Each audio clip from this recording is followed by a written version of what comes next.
Jan speaks about the importance of the divine feminine in the world and how we can bring it more to the forefront. Shazam! So, I'm thinking during that singing, which is so beautiful, how lucky we are that unity really means it, about being in integrity with what we're up to here. So this whole experience, from every reading to everything I say to everything that's sung, is about honoring the sacred feminism, the sacred feminine, I should say. And I can't help but think, because I'm Catholic raised, the chances are so slim in 90% of the churches around this country that they go anywhere with the sacred feminine on this day. But this community isn't called New Thought for nothing. And so we're the ones on the edge. And though we're doing it here in this year, because we're doing it, because we're moved by it, because we're prophetic in our own ways, we're making it possible for churches behind us to catch up and to really take seriously the whole requirement of this time to bring back the feminine, which has been taken out, destroyed from the whole religious culture. You know, my first experience was this. It happened in a Unity church, if you can believe this. The first time I ever entered into a Unity church, I think it was the early 80s. It was in Syracuse, New York. And I'm totally unfamiliar with what's going to happen. There was a guest speaker. They were trying out new ministers. So this woman, Cicely Malmy, was from Jamaica. And she had a beautiful presence, and she started leading us on a guided meditation, which I thought was wacky. But I went along with it. And so close your eyes, put your feet on the floor. She took us out into the heavens. We're all flying around. She talks about God, so we're all imaging God. And then she says, all right, so God is asking you a question now, so I've got God asking me the question. What will you say to her?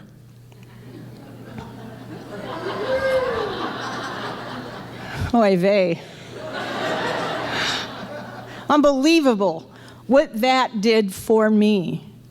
It blasted my whole head open. It excavated material that had been inherited, whose time to be gone was long over.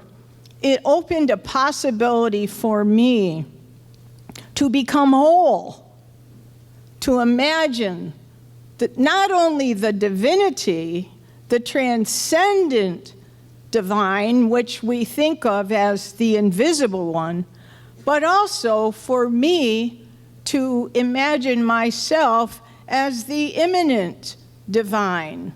Every complete whole has two parts. So when it comes to the divine, we think of the transcendent and the immanent, the one outside, the one within. And for me, the opening that Unity minister gave me was the chance to rethink all the wrong things that I had learned about religion that insulted my soul, and to be the one to initiate what my beliefs are, to create what my faith is now, based on my lived experiences, so that now how I perceive the sacred feminine is God's local address, which is in this body and in these bodies. We are the vessels of the divine. All the invisible things, the transcendent deity. All the visible things, the manifest deity. The deity of us. So we don't have to go searching, reading, seeking. None of that is necessary because we're it. We're it. This is what it looks like, right? You can see if you look in a mirror what it looks like. So when you wonder, which you have to do, how come it's so difficult for other churches to incorporate, or any religious traditions to incorporate, the sacred feminine, is because the feminine has been destroyed with such vehemence, it's really nearly impossible to resurrect that essence. And so when I was researching to see how did it happen, because the Paleolithic times and Neolithic times, the only evidence archaeologically that we have is that they honored the goddess. They honored the Divine Mother. Every single thing they've unearthed, every sculpture, every clay piece, is a feminine figure. So when the patriarchy came in, it took some time. When they came in and decided we're going to have monotheism now, and not only that, but it's going to be a boy, it didn't happen overnight. So I have a little list. I call it my litany of sorrows, of how did it happen over time that in the 300s, all the goddess temples were destroyed. Artemis, Athena, every single temple to every goddess was destroyed by these monotheists now. The Library of Alexander was burned because it had pagan texts in it. Pagan just means sacred feminine, belief in the sacred feminine, reverence to the earth. In 415, Hypatia, who was a woman astronomer, a scholar, a philosopher, was taken by the monks, dragged through the streets, brought to the church, skinned alive with oyster shells, dragged through town and burned because she had friends who were pagans. The millions of women that were burned in the Inquisition, the guideline was this quote: "All witchcraft comes from carnal lust, which in women is insatiable." Joan of Arc was burned for cross-dressing and hearing voices. Who's not hearing voices? That's what I want to know. Why is Conversations with God so popular? Why does Neil Donald Walsh get to be a hero? Joan of Arc hears voices and they burn her. Marguerite Peretti burned for saying one can be annihilated in God and there's no need for a cleric. You all just had that experience if you were paying attention. You had like 10 or 15 minutes, I don't know how long, but that's a mystical experience, an unmediated experience of the divine. You get to call yourself a mystic if you mean it, if you take it seriously, if you do that every day with dedication and diligence. I'm a mystic. I do it every day. Today, I'm on my third one today. I did one before I even came here at 7 o'clock. Because I mean it. And great things open up when you take that mystical opportunity seriously. Because acknowledging your own sacredness, acknowledging you're the feminine vessel, this is for men too. Feminine just means the visible, the manifest one, the match to the invisible one. So we're the vessels that hold that divine potential. We're the ongoing creation. So for us to be mystic is a really important part of the experience, because the mystics are the one that understand it and flesh and experience the oneness that we're talking about. You know that oneness in your moments of prayer or communion time. The prophet is the one who speaks out when that oneness is disrupted. So we do both. You don't go to the classified ads and choose prophet or mystic. These days, this new thought community calls for us to be both. Inhale, mystic. Exhale, prophet. That's what it looks like. And that's why we have the whole world in our hands. You know, I boycott the song, He's Got the Whole World in His Hands. I won't sing that. I boycott it. But I do sing, we've got the whole world in our hands, because I believe that's what's true. So, to go on, let's just name a few more in our litany. Anne Hutchison, banished from the Massachusetts Bay Colony for suggesting equality between the sexes. Mary Dyer, Quaker missionary, hanged for rejecting clerical authority. Rebecca Nurse, in my own family tree, hanged for denying she was possessed by Satan. 1872, Susan B. Anthony, arrested for voting. 11th century, opening of universities, women are not allowed. We couldn't attend university, art school. They say, where are all the women artists of the Renaissance? We couldn't get in any of the universities, right? 18th century English common law gave a man permission to discipline his wife with a stick or whip no wider than his thumb. That's where rule of thumb comes from. You can beat your wives, but only the stick has to be the width of your thumb. 1 in 3 women worldwide have experienced sexual violence in their lifetime. 62 million kids can't go to school because they're girls. It goes on and on. Evidence today of what it looks like when a culture tries to destroy the sacred feminine. So good news, we're resurrecting her.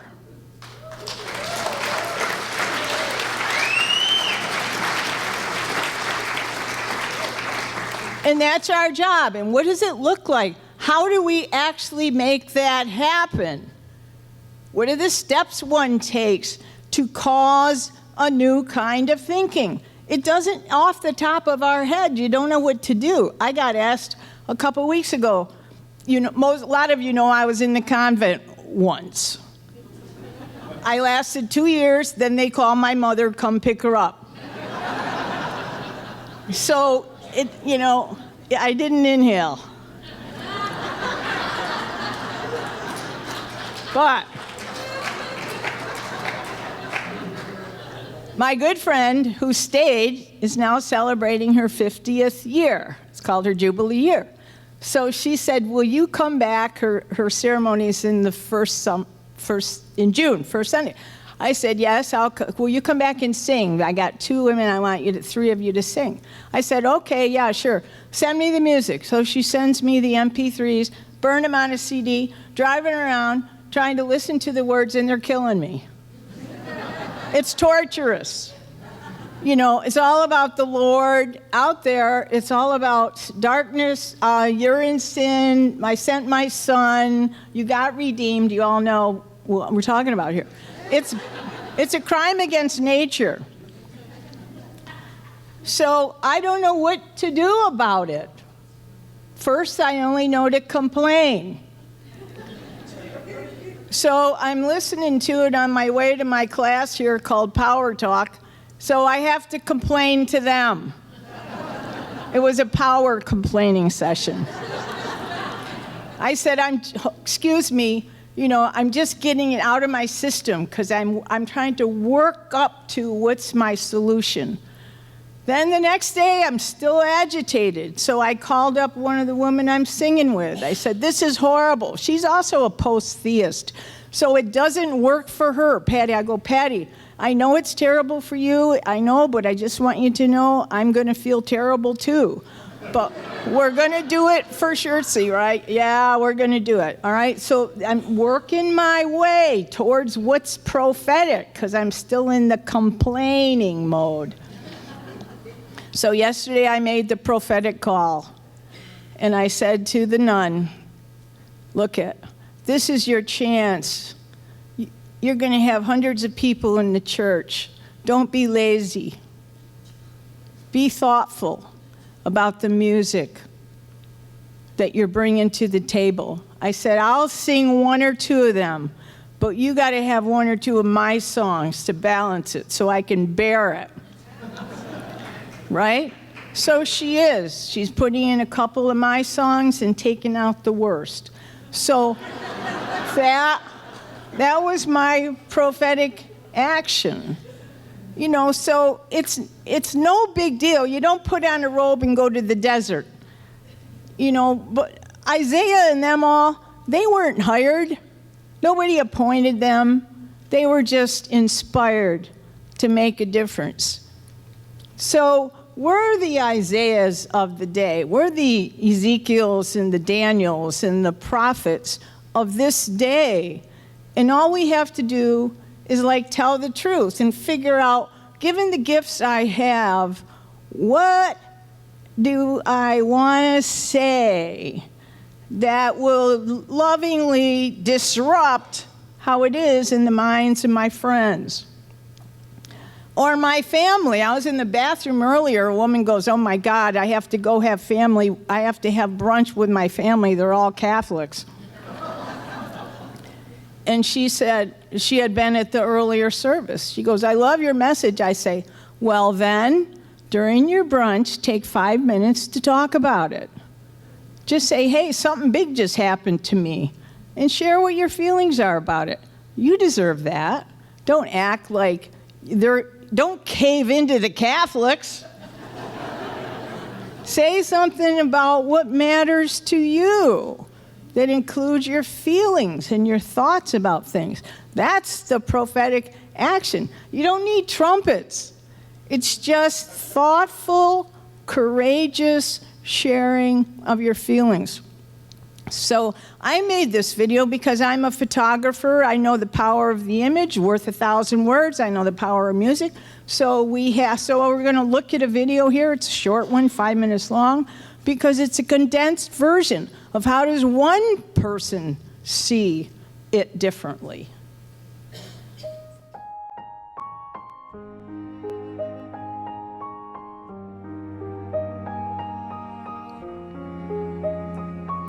Think of yourself as a thought of the Infinite One, made flesh by your sheer desire to see and be seen. Think of yourself as nature, looking upon nature, in awe at its grandeur, in tears for its wounds, nature loving itself, healing itself, speaking out for itself. Think of yourself as a vessel of stardust and clay, a child of the cosmos, transforming energy into matter, wave into particle, mortal into immortal. Think of yourself as a soul who took on a body to be of use, to radiate love and receive it in return. Think of yourself as necessary, purposeful. Remember that you came here to light the world. Think of yourself as a shaman whose hands heal whatever they touch, as a storyteller whose words fall like rain on a drought-stricken land, whose stories are medicine, miracles that heal the sick and raise the dead. Think of yourself as a circle holding yin and yang, as unity cradling the dualities in your arms. Think of yourself as a thought leaning toward radiance, an early dawn rising into daylight. Deep inside you, the fire of creation burns day and night. Atoms forged from the Big Bang spin and swirl in your blood and bones, your lungs and your legs. Like salt in the tear, joy in the laughter, The Holy One is in you, being scattered like seeds across the land as you speak and write and reach out to touch. You are the hands and feet, the eyes and ears of the great beloved. You are the one we are waiting for. Your stories are the ones we are waiting to hear. It is time now for each of us to speak, to say what happened and what we learned. To reveal ourselves is to heal ourselves, and to heal ourselves is to heal each other and the world entire. From our revelations of intimacy and truthfulness, vulnerability and generosity, the future takes shape and enters into us. Our words made flesh, our thoughts made real. Yes, think of yourself as a creator. The peace you desire, the justice you cry out for, these will come as we speak them into being. As the cosmos is being created by the mind of the Infinite One, this world is being created by the minds of the finite ones, by us. Let us be mindful and full of care for the words we speak, the thoughts we think, the stories we tell, for these are the tools with which we build tomorrow.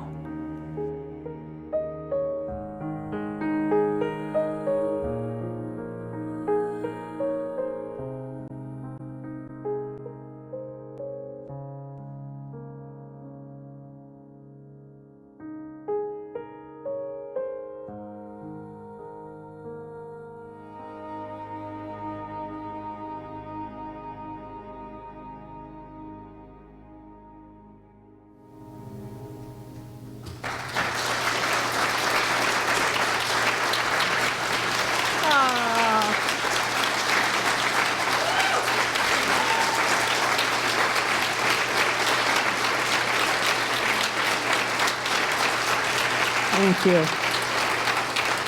It's my job to make you cry. Somebody said the other day, when Jesus comes back the next time, of course they're going to kill him.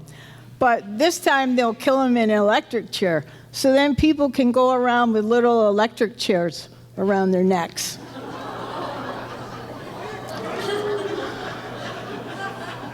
See what I mean? That's not us. That's not us. All right?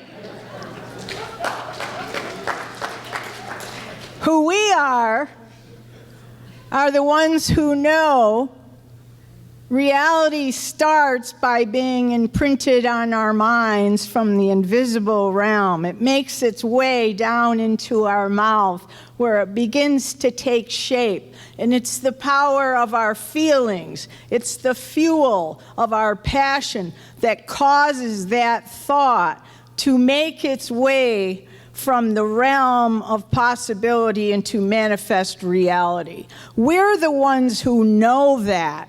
So we're the ones who are aware of our speaking in the matter, and that the words we tell each other are shaping the culture and the world in the ways we want it to be shaped. This community knows that. Your challenge in the matter of being prophetic has to do with your gifts and your commitments.